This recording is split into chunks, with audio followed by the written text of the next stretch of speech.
Zerodha coin app में आप lump sum investment जो है वो कैसे कर सकते हैं। ओके, तो आइए मैं आपको अपनी ऐप पे लेके आता हूँ। तो यहाँ पे आप देख सकते हैं कि ये ज़ीरोधा की कॉइन ऐप है और इसमें जो है मैंने कुछ अमाउंट इन्वेस्टमेंट किया हुआ है। प्रॉफिट एंड लॉस आपको यहाँ पे दिखता है और आपका करंट वैल्यू क्या है वो यहाँ पे हो गया है। अगर आपको डिटेल देखना है तो इन्वेस्टमेंट वाले सेक्शन में आप जाएँ, यहाँ पे आप अपने सारे डिटेल देख सकते हो। तो आप देख सकते हैं कि मैंने 2 म्यूचुअल फंड में इन्वेस्ट किया हुआ है और एक में और म्यूचुअल फंड में इन्वेस्ट करना चाहता हूँ जो कि मेरी धन ऐप में, यहाँ पे ये आप देख सकते हैं कि क्वांट फ्लेक्सी कैप में भी मैं कुछ इन्वेस्ट करना चाहता हूँ। तो मैं दोबारा से अपनी ऐप में आता हूँ और यहाँ पे मैं जो है वो डिस्कवरी में जाता हूँ। यहाँ पे ये सारे जो हैं ये सारे मेरे जो मुझे म्यूचुअल फंड पसंद है वो मैंने यहाँ पे लाइक करके रखा है, जिनको मैं ट्रैक करता हूँ। तो वो आप यहाँ पर जो है देख सकते हैं और ऊपर यहाँ पे ये एक्सप्लोर सेक्शन में आप जाएंगे तो यहाँ पे आप अलग अलग तरह के equity fund, debt fund, hybrid fund और अलग और भी दूसरे तरह के फंड्स जो हैं वो देख सकते हैं और उनमें से चूज़ कर सकते हैं। अगर आपको फ़ंड का नाम पता हो तो आप यहाँ पर सर्च कर सकते हैं। तो जैसे मुझे मालूम है कि मैं अभी ढूंढ रहा हूँ क्वांट फ्लेक्सी। तो अब आप देख सकते हैं कि यहाँ पे जो है ये क्वांट फ्लेक्सी के नाम से 2 फंड आ रहे हैं। अब दोनों में क्या फ़र्क है, ये देखिए दोनों इक्विटी फ्लेक्सी कैप फंड है, इक्विटी फ्लेक्सी कैप, लेकिन एक ग्रोथ फंड है और एक आईडीसीडब्ल्यू। आईडीसीडब्ल्यू मतलब ये आपको टाइम टू टाइम आपको जो है डिविडेंड में पैसा जो आपका प्रॉफिट बनता जाएगा वो डिविडेंड के फॉर्म में आपको देता जाएगा। मुझे वो नहीं चाहिए, मुझे ये ग्रोथ वाला चाहिए। तो मैं इस पे यहाँ पे सबसे पहले मैं क्लिक कर लेता हूँ और पहली बात मुझे इसको ट्रैक करना है तो मैं इसको ऐड टू वॉच लिस्ट करके मैं यहाँ पे रख लेता हूँ। तो इससे क्या होगा कि आगे मुझे कभी भी जाना है तो मैं ये अपनी वॉच लिस्ट में आके और यहाँ पे मैं देखूँगा तो यहाँ पे मेरी वॉच लिस्ट में आप देखेंगे कि सबसे नीचे ऐड हो गया है। तो अब हम इस पेज पे दोबारा आ गए हैं। यहाँ पे सबसे पहले आप उसका जो है ओवरऑल परफॉर्मेंस आप देख सकते हैं कि पिछले कुछ सालों में इसने कैसा परफॉर्म किया है। आप 3 महीने का ग्राफ देख सकते हैं। 3 महीने में इसका ग्राफ जो है वो नीचे की तरफ जा रहा है। आप 6 महीने का ग्राफ देखेंगे, 6 महीने का ग्राफ भी नीचे जा रहा है। ये मैं बता दूं, ये कोई बाइंग या सेलिंग एडवाइस नहीं है, या आप यहाँ जो भी म्यूचुअल फंड देख रहे हैं कि उसमें आप खरीदें या बेचें, ऐसा कोई एडवाइस नहीं है। सिर्फ मैं आपको बता रहा हूँ कि आपको लमसम इन्वेस्टमेंट करना है तो सबसे पहले आप जो भी म्यूचुअल फंड, ये मैं सिर्फ एक एग्जाम्पल के लिए ले रहा हूँ, उसको आप स्टडी करें कि वो ऊपर जा रहा है कि नीचे जा रहा है, एक साल में कितने रिटर्न दिए हैं वगैरह। उसमें मिनिमम पैसा जो है वो आपको कितना लगाना है, ये पहली चीज़। और पिछले सालों में कितना रिटर्न दिया है वो भी आप यहाँ से ऐसे देख सकते हैं, 5 साल का, 4 साल का रिटर्न, 3 साल का रिटर्न। और एक और जो इम्पोर्टेंट चीज़ आपको पता होनी चाहिए वो है एग्जिट लोड। एग्जिट लोड क्या होता है, जब आप इन्वेस्ट करते हैं तो आपको नॉर्मली जब आप ये इस तरह की ऐप है जैसे कि ज़ीरोधा की कॉइन ऐप है या ग्रो ऐप है या धन ऐप है, उनसे जब आप इन्वेस्ट करते हैं तो आपको कोई चार्जेस नहीं देने पड़ते हैं। सिर्फ एक स्टैम्प ड्यूटी का कुछ 5-10 पैसा कटता है, डिपेंडिंग ऑन, अगर आप मान लो 50,000 डाल रहे हो तो कुछ 10-15 पैसे कटते हैं, ज़्यादा नहीं। तो वो जो है वो आपके एंट्री के टाइम पे, लेकिन एग्जिट के टाइम पे अगर आप जल्दी निकलते हैं कुछ महीनों में, जैसे कुछ फंड होंगे जो 1 महीने में अगर आप निकलेंगे तो एग्जिट लोड लगाते हैं, कुछ 3 महीने रखते हैं, कुछ 1 साल तक रखते हैं। तो ये आप जरूर यहाँ पे ये आई का छोटा सा बटन है, इस पर क्लिक करके देख लें। तो ये बोल रहा है कि अगर आप जो रिडिम्पशन और स्विच आउट है, अगर आप 15 दिन के अंदर करेंगे, जिस दिन आपको अलॉट हुआ है उससे, अगर आप 15 दिन के अंदर अंदर, यानी आज आप खरीदे और अगले 15 दिन के अंदर अंदर अगर आपने एग्जिट लेना चाहा तो आपको 1% की पेनल्टी लगेगी। यानी आपका जितना इन्वेस्टमेंट अमाउंट है जो भी बना है 15, मान लो आप 14वें दिन निकालना चाह रहे हो तो 14वें दिन जितना आपका अमाउंट बना उस अमाउंट का 1% कट के आपको मिलेगा। तो ये आप ध्यान रखें। और अब 15 दिन के बाद अगर आप निकाल रहे हैं तो जितना आपको दिख रहा है उतना ही एग्जैक्टली आपको मिलेगा, कोई चार्जेस आपके ऊपर नहीं लगेंगे, ये ध्यान रखें।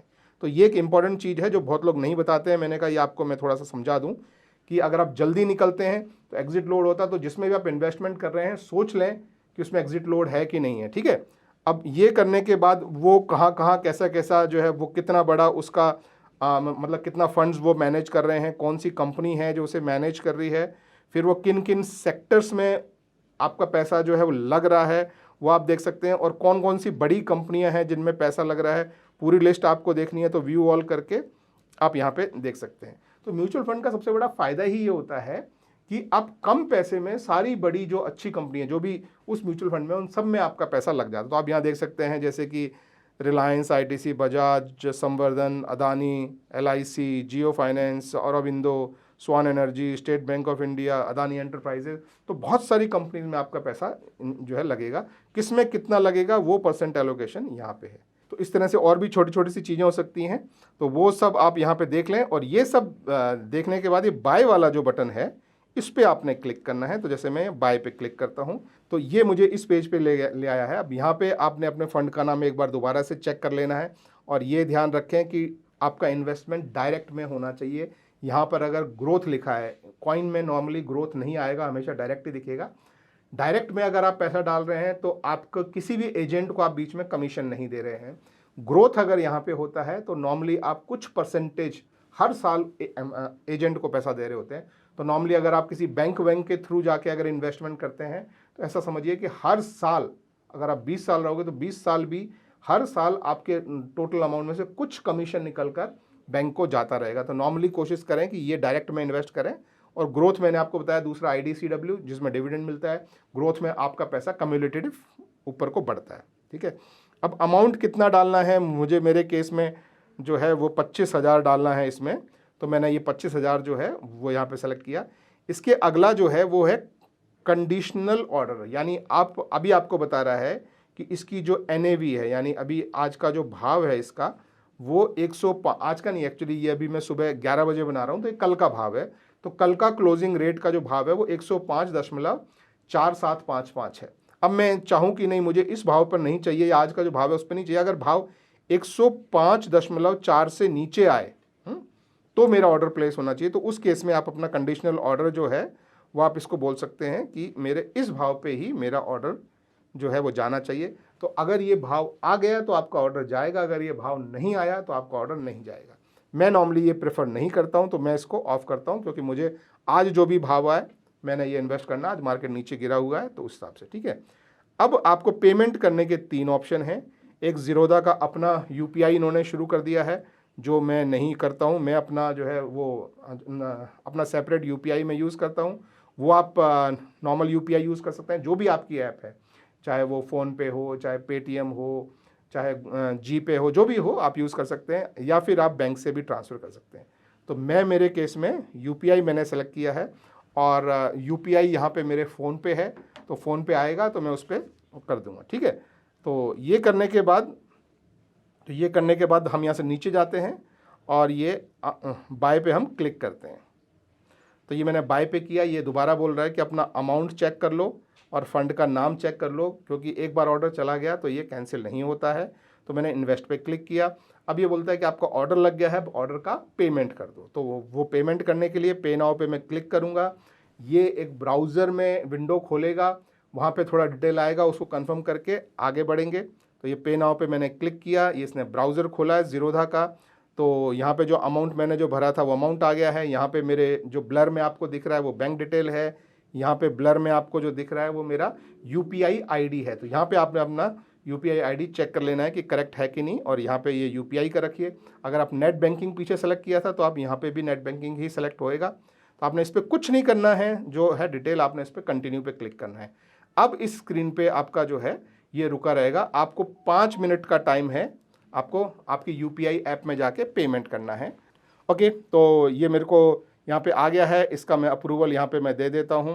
मैंने अप्रूवल दे दिया है और ये कंफर्मेशन का टिंग आवाज़ भी आ गया है।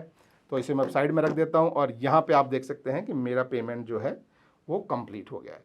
तो यहाँ पे आपका पेमेंट चला गया है। अब आपको क्या होगा, कल एक ईमेल आएगा, आपको SMS पे भी कंफर्मेशन आएगा कि आपकी आज की NAV पे, अगर आपने 2 बजे से पहले UPI से पे किया है और 2 बजे से पहले अगर आपने अपना इन्वेस्टमेंट आज कर दिया है तो आपको आज की NAV मिलेगी, नहीं तो आपको आने वाले कल की NAV मिलेगी। तो ये ध्यान रखें, अगर आप आज मार्केट नीचे गिरा है और आज आप कुछ इन्वेस्टमेंट करना चाह रहे हैं तो ध्यान रखें कि 2 बजे से पहले अपना इन्वेस्टमेंट करें ताकि आपको आज की NAV मिले। तो आपको नेक्स्ट डे इसका ईमेल आ जाएगा, इसका SMS आ जाएगा कि आपका अमाउंट इन्वेस्ट हो चुका है। तो ये है सिंपल सा तरीका एक लमसम इन्वेस्टमेंट करने का ज़ीरोधा कॉइन में। आई होप वीडियो पसंद आया हो तो एक थम्स अप देना और मेरे चैनल को सब्सक्राइब करना। Thank you, bye bye.